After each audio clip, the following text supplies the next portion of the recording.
Hello all my Kenvians and welcome to a new episode of Catch-Up Vlogs with me covering once again the first 9 episodes of Once Upon a Time. And today I'm going to be watching Snow Falls. And I do remember that this is the episode that covers when Prince Charming and Snow White first meet. And Snow White is very much unlike her typical self from the classic fairy tales, which that's kind of been established already, to say the least. But I'm ready to get into this, so let's begin Snow Falls, and I'll see you after the cut, whenever that may be.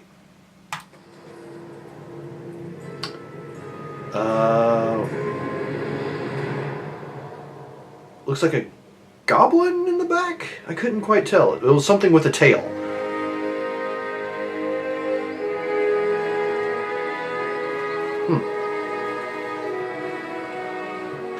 I'm sure I'll be corrected. Okay, so one thing that I definitely apparently misunderstood or got ahead of myself on. Emma is not yet staying with Mary Margaret. I thought that's what happened in the previous episode, but no, it was just that Emma went to Mary Margaret to get her help, and obviously that's going to be coming. So, yeah. My apologies for anyone that noticed that inconsistency.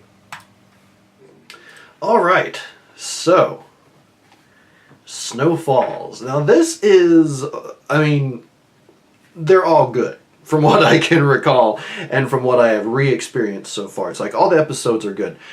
I really, really like this one though, because even more so, I feel, than the previous 2 episodes, this one has all of the right parallels. It has so many things that just line up perfectly, and it works. And that's something about this show, as opposed to one like Lost, which uses a lot of the, like, flashbacks along with current events going on. Well, it's been so long since I watched Lost. I'm sure that they did some of the same thing where it parallels and then it leads right up to the end. But from what I remember of Lost, a lot of it was basically just backstory. And there might be sort of an underlying theme that ties the 2 stories taking place together. But in this case, it was literally parallels of Snow White and Prince Charming and Mary Margaret Blanchard and what's his name in the World Without Magic? David something. David! I really liked how they did the parallels there, and I can't fully recall if that's something that they do more often in this show or not, but obviously I'll get to re-experience that. But it is something I enjoy very much so. I mean, obviously I've been talking about it for the past 2 minutes. But the first thing that popped up to me, obviously in the intros, there's always something in the woods that shows like an event or a figure that will be in the episode. And this time I was a little bit torn while I was watching the episode trying to remember what it was, because it was cloaked. You couldn't really see the face. There was a sword, which I don't think Snow White was carrying a sword, but all the same, because of the cloak and how it was sort of flowing in the wind, I thought maybe it was Snow White. But at the same time, I remember there being a tail, and, well, once we got to the troll bridge, obviously, they had the swords, and it was more similar to what we saw in the woods than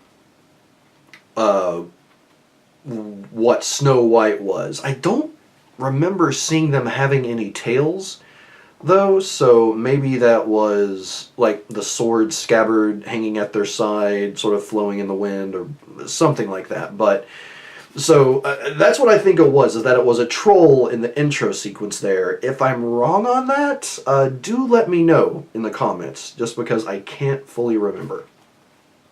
But of note that I wrote down here, and I actually just noticed that I didn't write down any hearts. I just wrote down normal things, so I don't know. I will try and get back to that, because I like doing it. Look, Mary Margaret's first date with this guy, who we find out is the doctor that she works with, which, to start off with, I would say that is a red flag. If it's a doctor at the place you're volunteering, well, maybe that's not as much of an issue as opposed to, like, her actually working there and not just being a volunteer. I hope that makes sense. But yeah, the first date with the doctor, bit of a creeper. Can't say that I would wrong him or anyone for staring at Ruby. However, you're on a first date, you douche. So, yeah. One thing about him, though, I am interested in seeing what else is there about him. And I don't think this was ever revealed in the episodes that I've watched, but if all of these figures, if everyone in town is from the fairy tales, from the world, or from, I always forget the names. But anyway, the world with magic. I will get it right someday. Then who is he? What is he, really? Where does he come from? I'm just insanely intrigued to know the facts around that. It's like, just to find out who he is, which I'm sure will be explained in due time. Then, well, I did note on this because I'm pretty well, yeah, I did stop to record. I don't remember if I left that part in, but Emma and Mary Margaret. Obviously, in this episode is when it's established that Emma is going to be living with Mary Margaret. Not the previous episode like I thought. I guess I just sort of read into it a bit more and got ahead of myself because I've seen these future episodes before. And thought that she was living with her at that point. But no, she was actually still living in her car because she can't stay at the hotel because of Regina. But yeah. Oh, and when it comes to Prince Charming, aka James, the scar. And this is something that I remember reading in the comments back on the original video. Or maybe it wasn't even in the comments and it was someone just telling me about this. But his scar, I like how they played it into the show. I like how they established of, Snow White giving him that scar. When the actor, he actually has that scar. It's a real scar of his. And so they incorporated it into the character by having having Snow do that to him. And honestly, I think that is a bit of genius, to be completely honest. Which, I mean, I never would have second-guessed it, to be totally honest. I would have figured that the scar was just from fighting or something like that, because he does fight as a prince. I never would have second-guessed it. But the fact that they did play it into the character and incorporated that into his character and have it be part of the connection between those two characters, played by two actors that are now married. Don't think they were at the time, but obviously they eventually did get married. I really like that incorporation there. So, yeah, that's really cool. And, of course, there's the moment where John Doe moves. And this, it may be because of the music. The music is just so, it knows, or, well, it doesn't know, but it inspires such a welling of emotion, especially when it's like, the super inspirational music. And it's timed so perfectly that it feels not misleading, but a bit manipulative. Because obviously the music was playing throughout the part where Mary Margaret was reading to John Doe, and then it wells up right as he grabs her hand. And I feel like even without the music, it would have been really effective, but you got to give it up to the people who are behind the music of this show. It's really well done, and it's perfectly timed. I'm sure that's going to be something very consistent throughout the course of the show, even beyond what I've watched so far and doing in these catch-up vlogs. So, moving on from there, going to the flashbacks, one of my favorite quotes of this episode is just sort of the establishment of Prince Charming, the name Prince Charming, through Snow White. And again, sort of an establishment of a character brought on by Snow White herself. But it's like, that's not his name. His name is James, which we finally learn at the end of the episode. But she's just like, no, Charming suits you. Which at first, obviously, is very heavily sarcastic. But at the end of the episode, because of what they went through together, she's very legitimate about it. It's just like, no, I still like Charming. And obviously at that moment, it's being like non-sarcastic. Her being legitimately just, I like you, and you are charming. So yeah, I really like that. And then, as far as characters go, let's just say there's a heart beside these names. Sleepy and Grumpy. Grumpy by himself being a two-heart character for me. And I don't know if I caught on to this when I watched it previously, but one of the security guards there, the one who watches the cameras, he fell asleep on the job, constantly yawning. He's Sleepy the Dwarf, obviously. So, yeah, I really like that little bit of incorporation there. I'm looking forward to seeing more of the dwarves as the show goes on. With Grumpy obviously being my personal favorite, / Leroy. I actually didn't catch the name of the person playing Sleepy. I don't think I saw a name tag or anything. But yeah, looking forward to seeing more of them. And whether or not they actually have a Dopey. I feel like that could be the strangest one to incorporate, potentially. But yeah, I mean, obviously I just have to wait to find out and see more about the dwarves, but I'm really interested to see what Dopey would be like. Let's see, moving on from there. Oh, one thing that stood out to me, and this could just be something completely innocuous, but it did stand out to me at the time.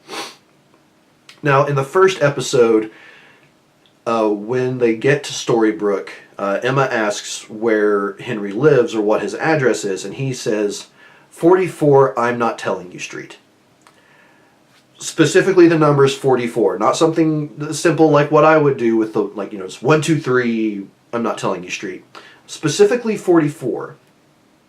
And it may have shown up in other places through the last few episodes, but I haven't really noticed the numbers 44. If I have, and you've noticed it, again, in these previous episodes, let me know. None of the ones going forward. I'll try and keep an eye out for it.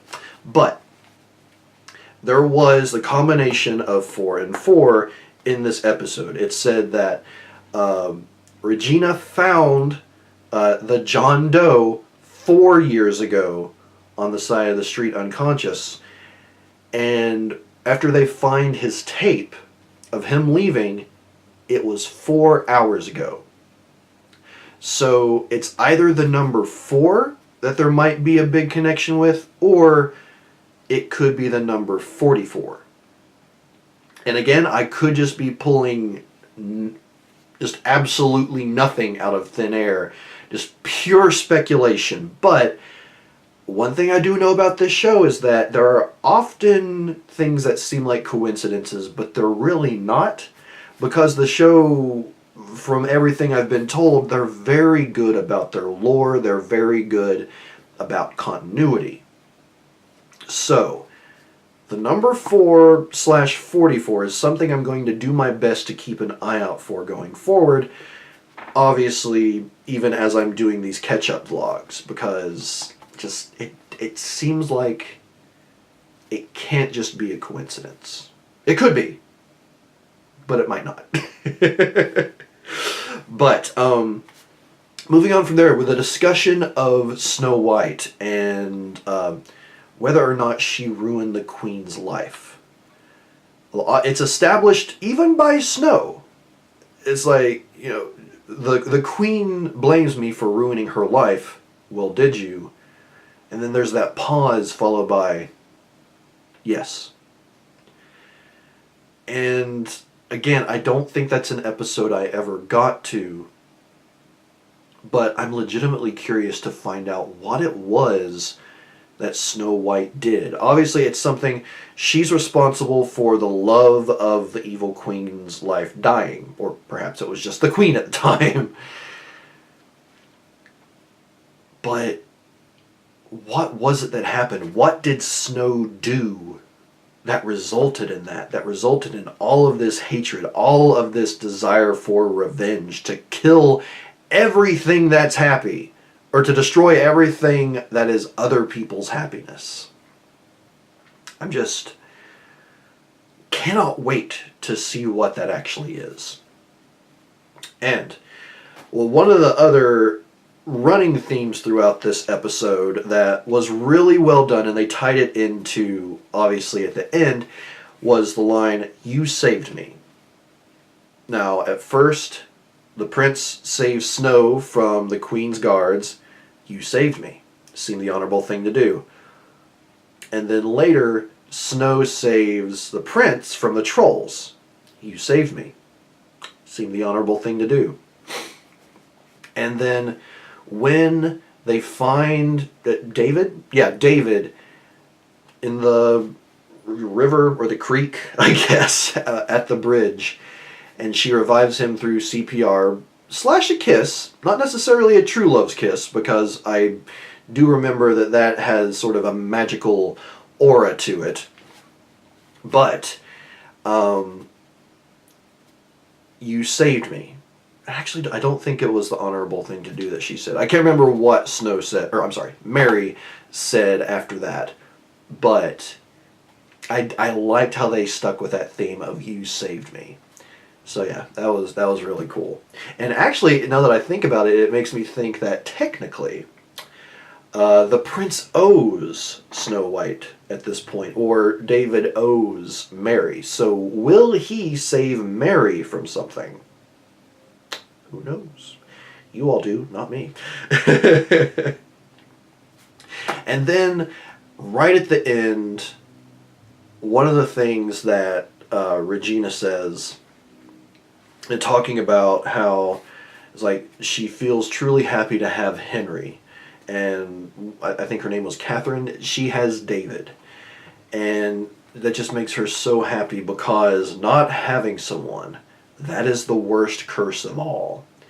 Just really digging in that knife. Thankfully, I mean, obviously Mary isn't there to hear that knife being dug deeper in for her, but we as the audience, as the viewing audience, feel that pain, because obviously Mary's feeling it at that time, because she thought she had found that someone, this magical connection that she might not truly believe in, but there was something there that sparked her interest, something that seemed possibly real to her.